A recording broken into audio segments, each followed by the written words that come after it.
Bismillahir Rahmanir Rahim. This is the English summary, just in a translation of the Majlis of Hazrat Maulana Qamaruzzaman Sahab Damat Barakatuhum, which took place on Wednesday, the 29th of Jumadul Akhirah, 1443, corresponding with the 2nd of February 2022. This Majlis took place after the Ishraaq Salat at the residence of Hazrat Wala Damat Barakatuhum. Hazrat Wala says, I have in front of me the Malfuzat of Hazrat Tanvi Rahimahullah. The one Malfuz that I have here in front of me reads, Ahle ilm ka zuhd wa istighna, the abstinence and independence of the people of knowledge. Sayyidina Abdul Quddus Gangohi Rahimahullah was a great sheikh and alim of the Chishti Silsila, and his maqam is known to all. But his zuhd and abstinence was absolutely amazing, that even with his clothes being torn, he would patch them over and over and over again. His tarbiyat and spiritual upbringing was done by Sheikh Abdul Haq Radori Rahimahullah. And he would say that my tarbiyat and islah was done with very hard hands, meaning in a very strict manner. Therefore, I would just not give like that. Allahu Akbar. Nevertheless, it was his overwhelming was that of poverty and abstinence. So much so that even the king of that time, the king's sister, was one of his disciples and bay'at to him, but then too he would never accept any gift from her. This was the shan of our Buzrugan-e-Din.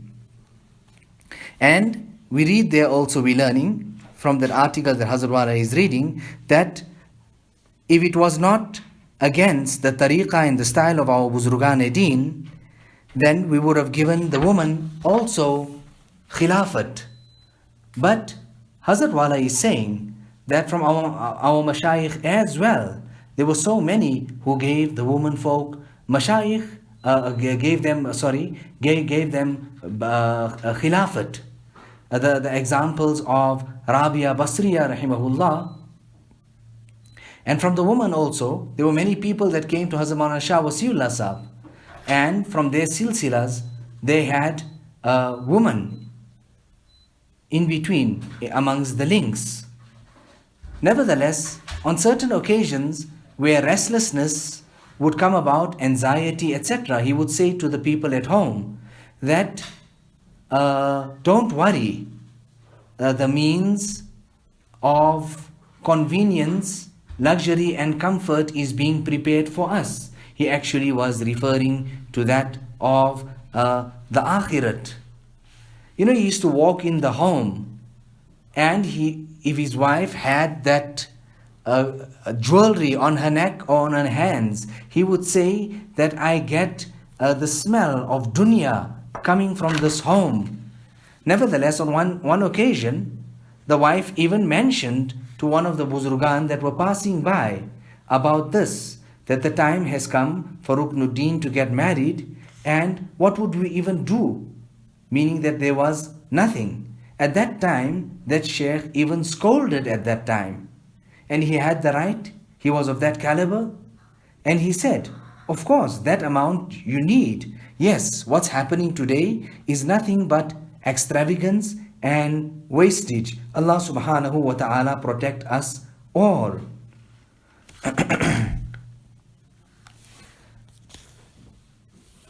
Hazrat Wala thereafter goes on to quote the impression of Hazrat Maulana Sayyid Mohammad Anzar Shah Kashmiri Rahimahullah, Muhaddith of Darul Uloom Waqf Deoban. He writes, stories and anecdotes, parables and sayings leave an impression on the heart and mind. Set right words and actions, embellish character and mannerisms, and illuminate religion and intelligence. Sometimes a single piece of advice causes a complete change, and a single kind word becomes a stepping stone to a revolution. What then can be said about the sayings of the Sufis and the awliya? A statement which emanates from the heart has an effect on the hearts of others. The sayings and statements of Sheikh Abdul Qadir Jilani rahimahullah, Ibn Jawzi rahimahullah, Sheikh Muhyiddin Ibn Arabi rahimahullah, who was better known as Sheikh Akbar,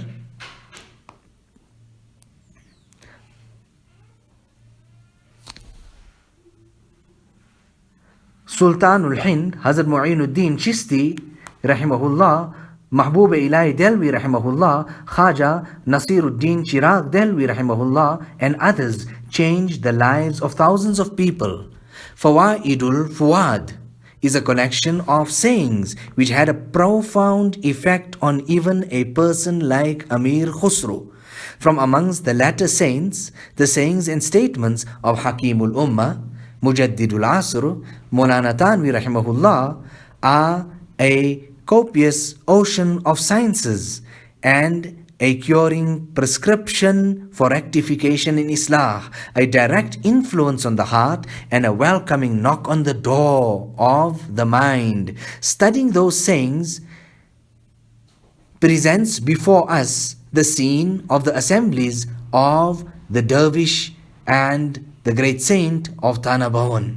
It seems as though the true mentor is igniting the fire of knowledge and recognition into the hearts of his disciples. The Honorable Maulana Qamaruzzaman Sahib Allahabadi is a personality who drank from the fountains of Sufism. He rendered a major service by collating the statements of the senior saints together with providing short notes and comments. These extend over 3 volumes. Now this is at that time when he wrote this particular impression of his. Humanity has become numb. Immorality-filled literature has killed the souls of the youth. The desire for good has vanished. Evil has come out into the open. Angelic qualities have been subdued while bestial activities of shaitan are advancing. In the midst of such a constricted and dark environment and pitch darkness, it is a phenomenal achievement to close the modern taps and open the old fountains and to convey people to them. The good intention of the author has opened the garden. It is now our work to recognize those blooms of different colors and hues and to inhale them. Muhammad Anzar Shah Al-Mas'udi Al-Kashmiri, servant of teaching at Darul Uloom Waqf, Deoband, 10th of Safarul Musaffar, 1415 Hijri. Now we carry on to the next one, was that of Hazrat Maulana Qazir Athar Sahib Mubarak Puri rahimahullah.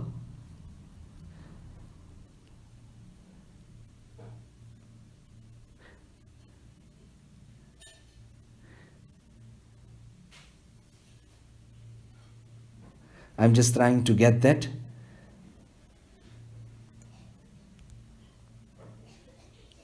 He says,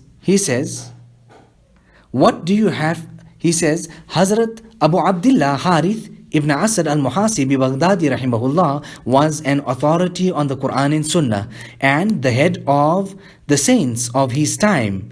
At the same time, he was a proliferate writer. He was also an expert in scholastic theology and had written a book in refutation of the Mu'tazila. Because Imam Ahmad bin Hanbal rahimahullah was zealously against scholastic theology, he initially rejected Sheikh Harith al-Muhasibi rahimahullah. However, when he began hearing good things about the spiritual discourses and wise words, Imam Ahmad said to Ismail ibn Ishaq as-Siraj, invite Harith al-Muhasibi to your place and seat me in one corner where I will be able to listen to what he says. As-Siraj invited Harith al-Muhasibi and his associates that very night and seated Imam Ahmad in a room in the upper story. After the Isha Salah, Sheikh Harith al-Muhasibi sat in a circle with his associates and they remained silent for quite some time. Eventually, one person broke the silence by posing a question to the Sheikh. When the Sheikh commenced his discourse, it had such a profound effect, an impression on the audience, that they were left crying and tearing. Some people lost consciousness. As-Siraj states, I went upstairs, noted that Imam Ahmad bin Hanbal rahimahullah was also overcome by crying and lamentation. I left silently. The assembly of Sheikh Muhasibi continued until the morning. When it ended, I went upstairs again and noted Imam Ahmad bin Hanbal rahimahullah was in the same condition as before. I said, Abu Abdullah, I have always been very happy with you. What do you have to say about Harith al-Muhasibi and his associates? Imam Ahmad bin Hanbal rahimahullah expressed his impressions in the following words. He says, I do not think I ever saw people like this before. ما أعلم أني رأيت مثل هذا القوم ولا سمعت في علم الحقائق مثل كلام هذا الرجل. And I haven't heard anything on the subject of facts and realities like what I heard from this man. وعلى ما وفقت من أحوالهم فإني لا أرى لك صحبتهم.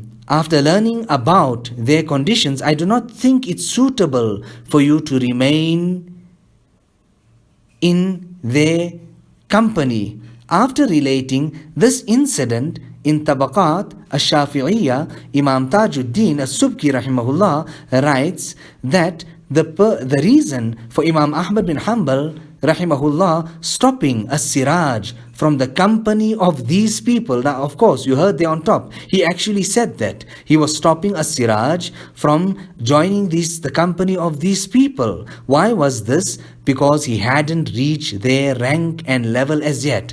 The narrow path of cognition which they were treading cannot be trod by every person. After all, Imam Ahmad rahimahullah was reduced to tears when he heard the words of wisdom by Sheikh Muhasibi and expressed his approval at his statements and sayings. Hazrat Junaid Baghdadi was an Imam of Quran and Sunnah, a Mufti and a jurist. He issued fatwa on the view of Abu Thawr, who was a special student of Imam Shafi rahimahullah. He says all the paths of salvation are closed except for the person who follows the path of Rasulullah sallallahu alaihi wasallam. The path of Rasulullah sallallahu alaihi wasallam. Okay, we continue.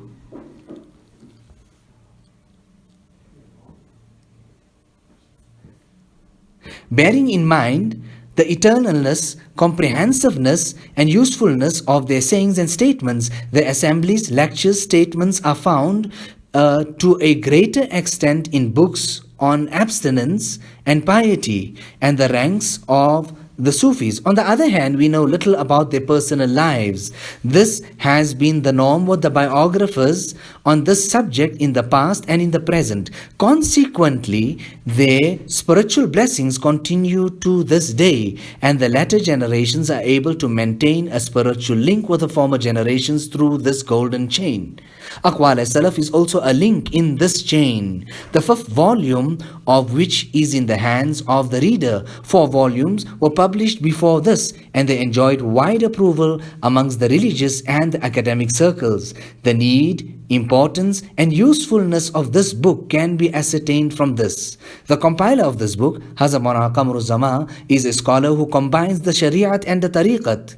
He is a repository of spiritual attractions and fieriness of Hazrat Muslihul Ummat, Hazrat Maulana Shah Wasiullah rahimahullah, and the spiritual beauty and elegance of Hazrat Maulana Shah Muhammad Ahmad Sahab rahimahullah. In addition to this, he is an educator and lecturer, an authoritative scholar of deen, an author of books and a researcher. He has already compiled 4 volumes through intense research and investigation, from which all sections of the community are deriving benefit. He now presents the 5th volume in this way, an encyclopedia containing life conditions and statements of the scholars, the righteous, the worshippers, the ascetics, and the Sufis have been compiled. A noteworthy point about Aqwal Salaf is that in addition to quoting the sayings and the statements of the scholars of the past, the compiler has shed considerable light on their lives. The reader feels and listens to their spiritual discourses and academic statements. The sound taste and the upright temperament of the author has created a special beauty in the arrangement and expressive style of the book. His intervallic comments titled Note are extremely beneficial. I make dua to Allah subhanahu wa ta'ala to accept this service, this khidmat, make it of immense benefit to the people, and to bless Hazrat Maulana in his knowledge, pen and tongue. I am grateful to our dear Hazrat Maulana Qamaruzzaman Sahab for having included these few lines in this book assembly of the saints. This is a great honor for me. Ulaika qawmun la yashqa jalisuhum, la yashqa jalisuhum. Qabool kar le to samjhe hum bhi mukhlis. If Allah Ta'ala accepts it, and we can also understand that there is some type of sincerity. Ye pesh kiya dil se humne nazrana. Nevertheless, these malfuzat and these statements, all shukr to Allah subhanahu wa ta'ala that it was the tawajjuh. 4 full volumes I read, but by but, every night in the night zikr majlis to Hazrat Maulana Mohammad Ahmad Partab Gari, and he made dua for this kitab every day. The asal muharrik and driver of all this was Hazrat Maulana Muhammad Ahmad Sahab. Another kitab waiting in line, maybe just gone in for print, is Ma'inum min al-Shama'il. It is such a kitab that the Arab ulama themselves have said that such a kitab has not been written on the Sirat thus far. Allah Ta'ala give us all the tawfiq and the hidayat of making amal. All those who are linked to me, Allah Ta'ala bless us with the ulum, the knowledge, the fuyuz and the barakat, the ma'arif, recognition, the knowledge, the spirituality, everything. ربنا تقبل منا إنك أنت السميع العليم وتب علينا إنك أنت التواب الرحيم بحرمة سيد النبي الكريم صلى الله عليه